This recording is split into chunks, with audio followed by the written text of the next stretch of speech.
negativamente, a pesar de que se hubiera aprobado la reforma constitucional.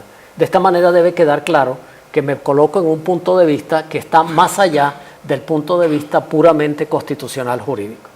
Bien, entonces esto de las autoridades regionales que ha sido tan polémico respecto de la ley de la ordenación del territorio, que por cierto ha sido postergada indefinidamente, ya está consagrado en la ley de administración pública.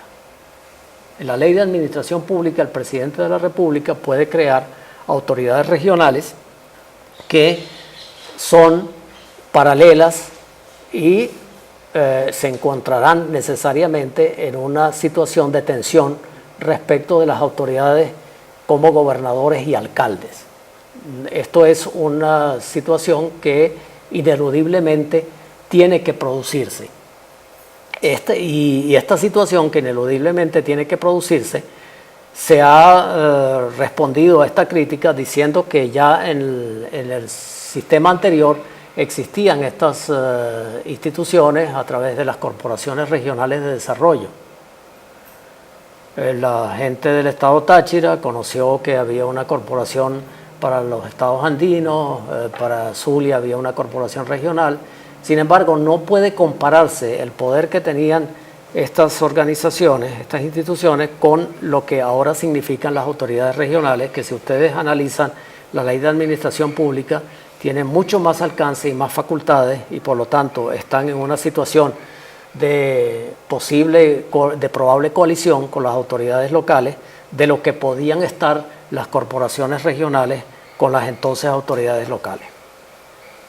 El tercer aspecto que quiero señalar de la ley orgánica de la administración pública y que también es un aspecto que corre transversalmente a lo largo de todas las leyes es la importancia que se le da a una especie de administración ad hoc.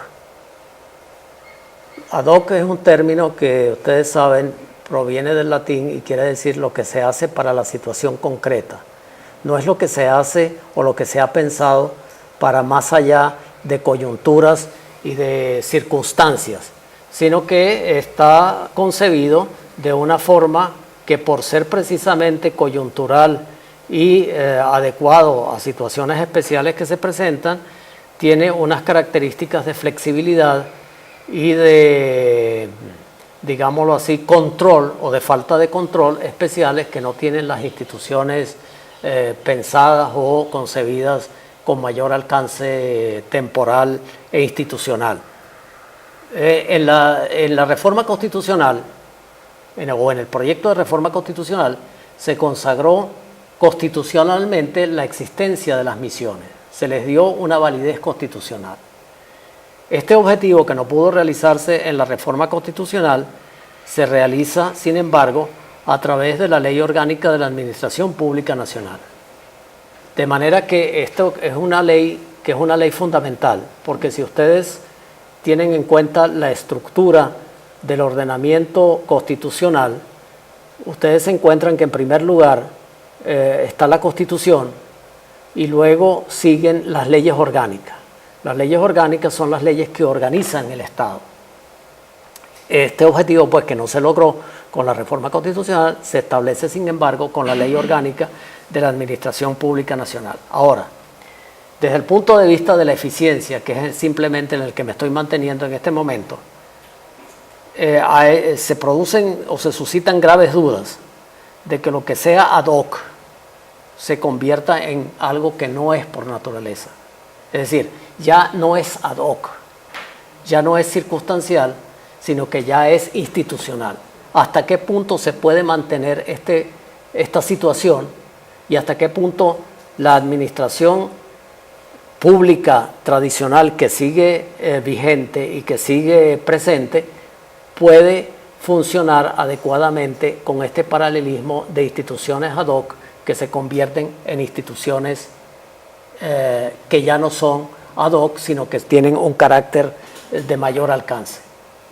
Entonces allí, desde un punto de vista lógico-administrativo y lógico-político, se presentan graves inconvenientes y dudas respecto de la viabilidad del modelo. Entonces, estas son las tres características que he señalado respecto a la Ley Orgánica de la Administración Pública Nacional evaluables desde el punto de vista de la eficiencia y que están presentes en las otras leyes. En una forma u otra, en todas las demás leyes está presente esta idea de la adhocracia, de las misiones, de los consejos comunales y de la concepción general del paralelismo estatal. Pasemos ahora a la Ley Orgánica de la Fuerza Armada Nacional Bolivariana. Esta es una ley sumamente compleja y larga que tiene un aspecto muy específico del área militar, pero quisiera señalar otra característica importante que también está presente en el espíritu de las otras leyes.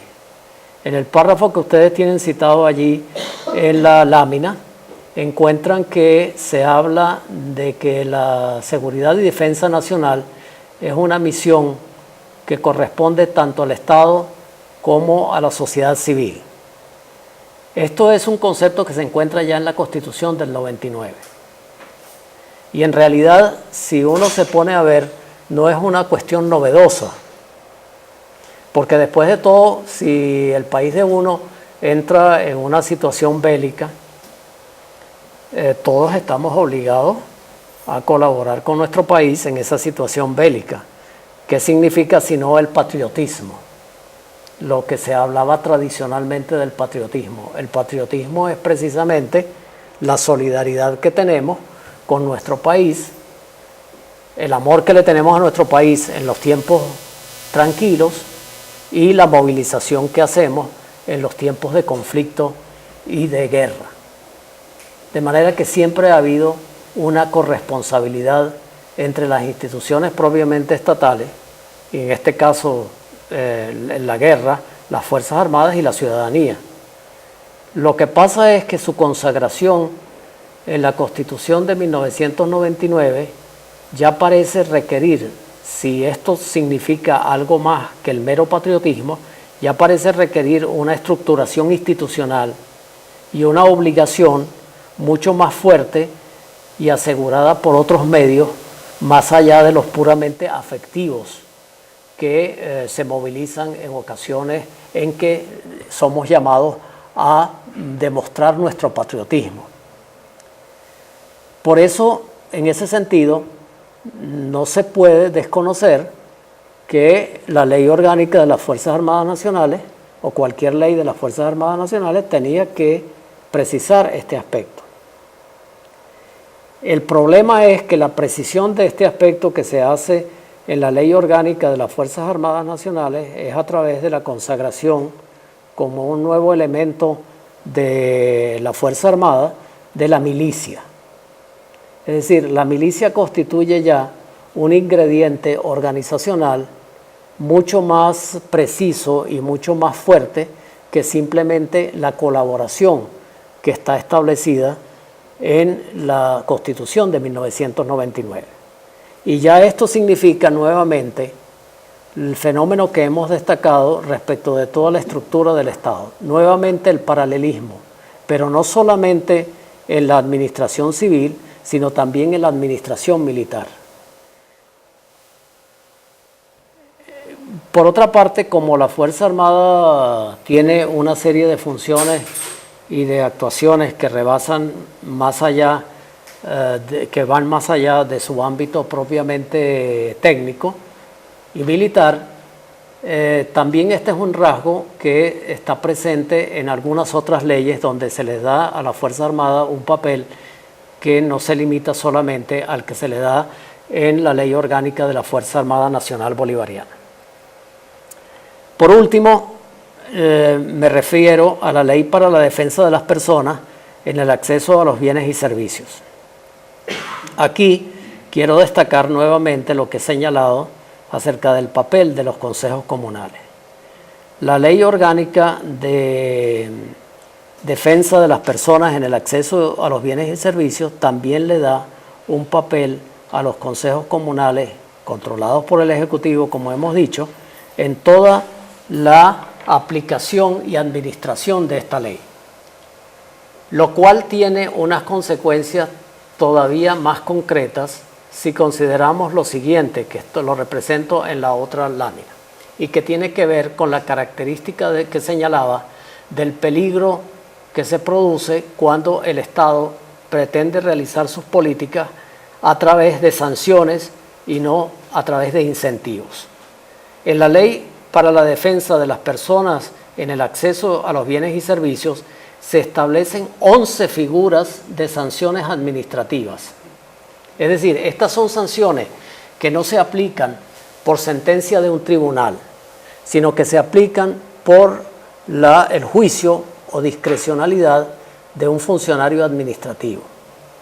Es decir, que cuando se produce una confiscación de víveres o se produce el cierre de un establecimiento comercial o de una cadena de establecimientos comerciales por el INDEPAVIS, esto está fundamentado en estas sanciones establecidas en esta ley, pero estas sanciones a su vez son aplicadas según